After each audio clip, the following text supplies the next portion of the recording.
बाहर तेज बारिश हो रही थी और घर के भीतर मौजूद एक गर्भवती महिला के मन में तूफान उठा हुआ था। तूफान भी साधारण नहीं, बल्कि कुछ तो ऐसा था जो उसकी समझ के परे था। तेज बारिश के चलते वो अपने हॉल की खिड़की बंद करने आए तो ऐसा लगा जैसे सामने पेड़ पर कोई दो चमकती हुई आंखें उसी की ओर देख रही है। तभी एक तेज हवा का झोंका घर के अंदर दाखिल हुआ और एक एहसास उसके मन में हुआ, मानो उस झोंके के साथ कोई तो घर में आया है। तभी किसी औरत के रोने की जोर जोर से आवाज आने लगी। उसने अपने कानों पर हाथ रख लिए, फिर एक बच्चे की मीठी सी किलकारी आई तो वो उस बच्चे को ढूंढने के लिए धीरे धीरे हॉल में आगे बढ़ने लगी। तभी उसके पीछे एक साया आया और उसके कंधे पर हाथ रख दिया। डर के कारण उसकी चीख निकल गई। उसने पीछे पलटकर देखा तो सामने उसका पति प्रद्युमन खड़ा था। क्या यार प्रद्युमन, पहले से ही परेशान हूँ मैं, ऊपर से तुमने डरा दिया। मैंने तुम्हें डरा दिया या तुमने मुझे डरा दिया? इतनी जोर से क्यों चीखी? और वैसे भी मुझे मालूम है ये सब दूध नहीं पीने के सारे बहाने हैं। माँ ने कब से तुम्हारे लिए दूध बना कर रखा है और तुम यहाँ हॉल में घूम रही हो।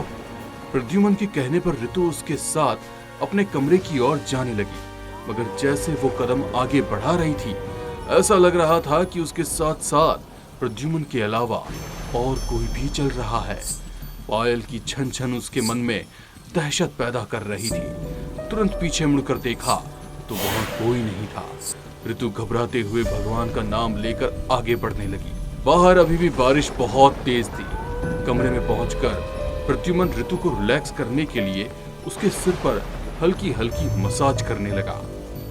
ऋतु, मैं देख रहा हूँ कि पिछले कुछ दिनों से तुम बहुत परेशान हो। तुम्हारा इस तरह परेशान रहना हमारे होने वाले बच्चे के लिए ठीक नहीं है। क्या परेशानी है? मेरे साथ शेयर तो करो। मुझे खुद नहीं पता प्रद्युमन क्या बात है, मगर मन में एक अजीब सी बेचैनी है। हर वक्त ऐसा लगता है कि कोई मुझे देख रहा है, मेरे आसपास है, मगर कौन, मैं नहीं जानती। कहते हुए ऋतु के चेहरे पर चिंता की लकीरें आ गई। देर रात तक अपने बेटे बहू की कमरे से आवाज आते देख एक बुजुर्ग महिला ने कमरे के दरवाजे पर दस्तक दी। ऋतु दस्तक से भी खौफ में आ गई। रिलैक्स यार, तुम तो छोटी छोटी बातों में डर रही हो। इस वक्त हमारे कमरे के दरवाजे पर कौन होगा? और कोई नहीं, देखना माँ ही होगी जिसे तुम्हारी चिंता रात को भी यहाँ लेकर आ गई। कहते हुए प्रद्युमन ने दरवाजा खोला तो सामने उसकी माँ ही खड़ी थी। बेटा, दूध पी लिया? तुम्हारी आवाज आई तो मैं तुम्हारे कमरे में आ गई। इतनी रात तक जगना तुम्हारी सेहत के लिए ठीक नहीं है। अब आप ही इसे समझाइए ना माँ, न जाने किस बात से डर रही है।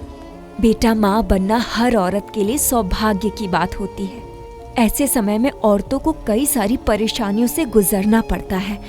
हो सकता है हार्मोनल चेंजेस से दवाइयों के असर के कारण तुम्हें ये सब कुछ नजर आ रहा हो। थोड़ा आराम करो, अच्छी किताबें पढ़ो, अच्छा म्यूजिक सुनो, सब कुछ अच्छा होगा। कहते हुए उन्होंने एक गहरी सांस ली और खुद चिंता में डूब गई। अपने कमरे में आकर उन्होंने एक पुराना बक्सा खोला और उसमें से एक फोटो फ्रेम निकालकर अपने हाथों में पकड़ा।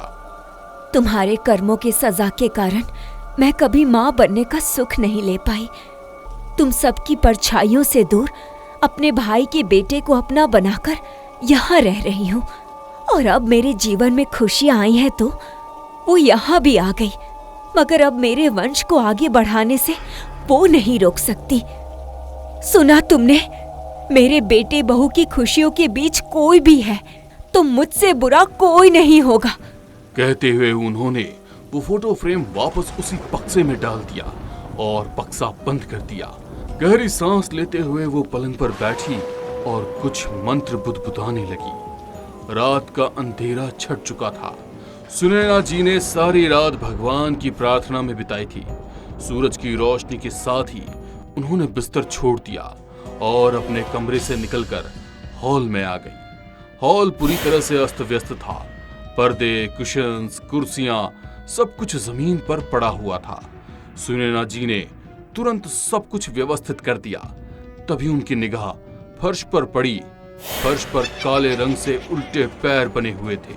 उन्होंने तुरंत पूरी फर्श साफ की और भगवान के मंदिर में दिया जलाकर अपने परिवार की सलामती की प्रार्थना करने लगी। तब तक ऋतु भी उठ चुकी थी। वो सुनैना जी को परेशान देखकर उनके पास बैठ गई। मैं बहुत बुरी हूं ना माँ, मेरे कारण आप परेशान हो गए। नहीं बेटा, ऐसा कुछ भी नहीं है। तुम जल्दी से नहाकर रेडी हो जाओ, हम लोग मंदिर चलेंगे। मंदिर के पुजारी को सुनैना जी ने पहले ही फोन लगाकर सारी वास्तविक स्थिति से अवगत करा दिया था। जैसे ही वो लोग मंदिर पहुंचे, पुजारी जी ने विशेष पूजा कराकर एक धागा ऋतु के हाथों में बांध दिया। उसके बाद कुछ दिन अच्छे से निकले।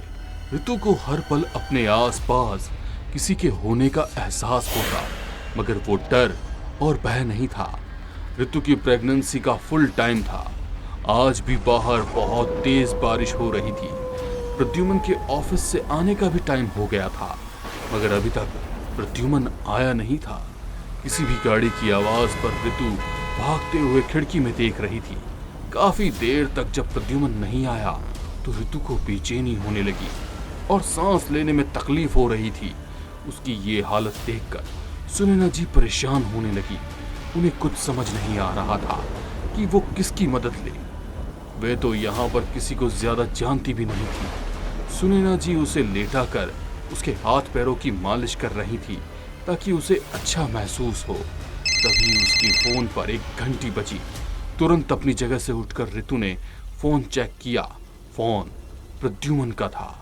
प्रद्युमन का नंबर देखकर उसने राहत की सांस ली। प्रद्युमन, कहाँ हो तुम? कब से तुम्हारा फोन लगाने की कोशिश कर रही हूँ, मगर फोन नेटवर्क के बाहर आ रहा है।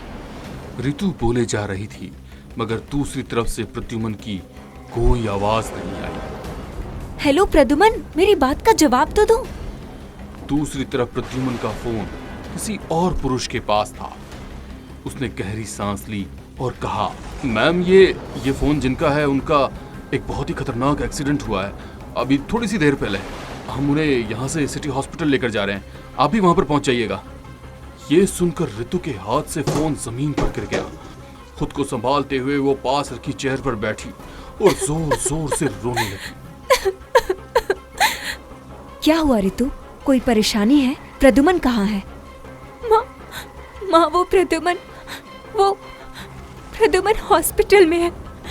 मुझे उसके पास अभी जाना है, उसे मेरी जरूरत है।